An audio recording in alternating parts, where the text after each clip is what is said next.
The honourable member for Courtenay-Alberni. You probably are aware that we've just had the lowest return last fall of the Fraser River sockeye. This is the largest salmon-bearing stream in the world, Madam Speaker. This is in recorded history. We had low returns in Clayoquot, in the Skeena, in the Kennedy.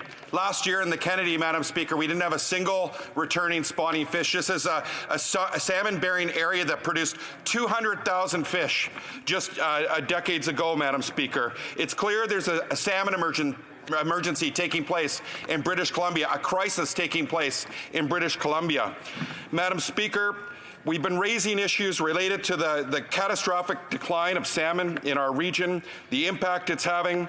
We've been calling on the government for investments in restoration, in habitat protection, in climate adaptation investments, and we're seeing the government dragging their feet, Madam Speaker.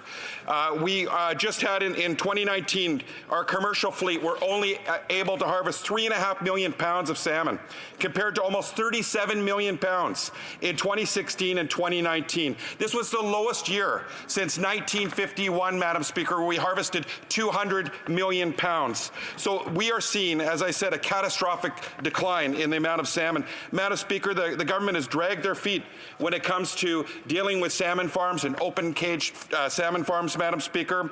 We've had a terrible year. We had the highest infestation of sea lice. We've seen disease escalate, and the transfer of PRV and infected fish into open net fish farms. We've had a massive die-off where 200,000 fish died, and the industry just blew it off as a natural cause, Madam Speaker. And then we just had an escape of 20,000 Atlantic salmon, foreign species, Madam Speaker, in Pacific waters over the holiday season. I just want to read a quote from the BC Supreme Court, Bruce Cohen, in the Cohen Commission. He cited, quote, "The potential harm posed to Fraser River sockeye salmon from salmon farms is serious and irreversible. Disease transfer occurs between wild and farm fish, and I'm satisfied that salmon farms along the sockeye migration route have the potential to introduce exotic diseases and exacerbate endemic diseases that could have a negative impact on Fraser River sockeye." We know this is happening, Madam Speaker. Now the government has made a commitment to move to close containment by 2025, and now we're hearing they're backtracking. They're saying they're only going to have a plan by 2025. So I hope the Parliamentary Secretary will be able to answer those concerns. Madam Speaker, the United Fishermen and Allied Workers Union and Unifor, they're calling for some immediate actions from this government. They're asking for extended payments equaling maximum EI benefits to fishers, to shore workers, to tendermen who do not qualify for EI, and extend the coverage period from August 2019 to June 2020. We've written a letter to the Employment, Workforce Development and Disability Minister, and we've had no reply, Madam Speaker, and she's a BC minister, so we're hoping she'll act soon.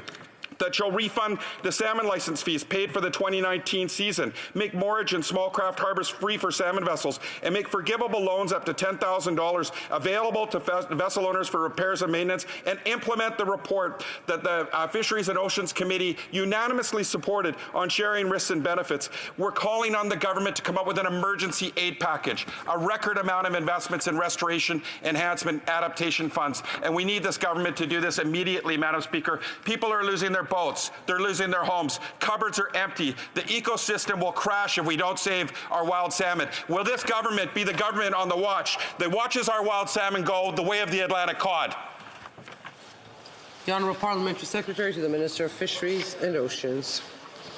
Madam Speaker, I would like to start by thanking the member opposite for his question on this issue, and I would like him to know that I share his concerns regarding the health of our Pacific salmon stocks. Protecting Pacific wild salmon is a priority for our government, and that is why we are taking urgent action to ensure that they are sustainable for generations to come and to support the communities who depend on them. In BC in particular, salmon are iconic. They feed people, they contribute to our economy, they feed our southern resident killer whales, and they have immense cultural significance to Indigenous people. This is why our government has worked so hard to implement the wild salmon policy, to return protections and add modern safeguards to the Fisheries Act, and to create a $142 million salmon fund in partnership with the province of British Columbia. And obviously, there is still a lot of work to do. Sadly, today, many runs are in steep decline. As a direct result, the number of factors, including habitat destruction, harvest, and the effects of climate change. In 2018, the Committee on the Status of Endangered Wildlife in Canada reported that 8 of 16 salmon populations are considered endangered. 4 are threatened, 1 is of special concern, and the health of 2 remain unknown. In fact, just a few weeks ago, I visited Big Bar with the Minister of Fisheries and Oceans to see firsthand the impact of the rock slide on the Fraser River. This was the Minister's first visit to British Columbia as Minister, and the fact that she spent her first days in the province meeting with Indigenous communities and stakeholders around wild Pacific salmon show how large of a priority this is to our government. The sheer magnitude of the rock slide and the effect on migration of salmon cannot be understated. The hard work and collaboration on the ground between BC First Nations, technical experts, the province, industry, and other stakeholders has been an inspiring effort and will continue as we move forward. Recently, we announced a contract to begin work on rock remediation to allow for fish passage come spawning season, and we are hopeful for a long-term solution. This phase of work will go into the spring and should be completed before the first salmon runs arrive. The work will include breaking up and removing rocks from the site of the landslide, some of which are the size of homes. British Columbians need to understand the scale of this problem. We are literally working to move mountains. The slide extended from an area almost 35 stories high and as wide as 18 stories across. It has been said that is enough debris to fill up 10,000 dump trucks or fill the Pacific Coliseum. We are hopeful that our efforts will be enough to create safe, natural passage for the 2020 runs, but we are preparing for the chance that we need to do more. That's exactly why we have established 2 technical working groups to help guide our contingency planning. Failure is not an option when it comes to protecting wild salmon, and we will make sure every possible contingency is examined. In the case that the slide area continues to present a height or water velocity barrier in the 2020 season, we will be prepared. Indeed, it has been a particularly challenging year for workers and their families whose livelihood depends on this industry, and we sympathize with them. That is why the Minister of Fisheries and Oceans recently spoke to the Minister of Employment and Workforce Development, and we are working with all our departmental colleagues to explore all options available. Madam Speaker, the seriousness of this issue cannot be understated, and our government is giving it the level of national importance and attention that it deserves. Thank you. The honourable member for, from Courtenay-Alberni.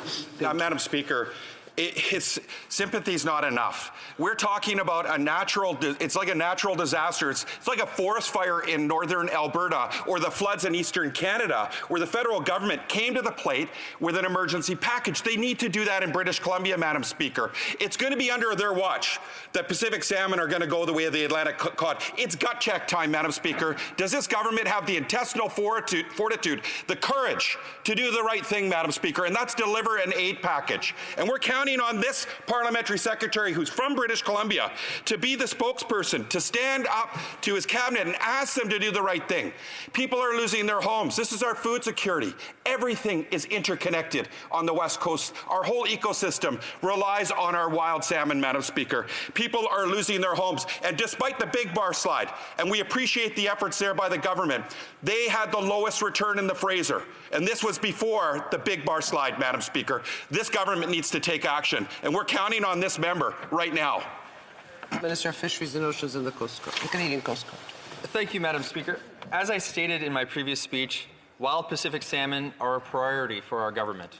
That is why we've restored protections in the Fisheries Act, invested in coastal restoration through our $1.5 billion Oceans Protection Plan, and increased our level of ocean protection from less than 1% in 2015 to more than 13%, and we're going to go further and take it to 25%.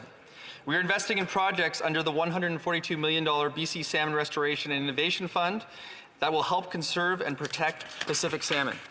This includes, as 2 examples, the Innovative Habitat Restoration Demonstration, which is being led by the British Columbia Conservation Foundation, and another project which will allow First Nations to partner on activities to assess, prioritize, and restore critical salmon habitat in a wide variety of river systems throughout the province of British Columbia.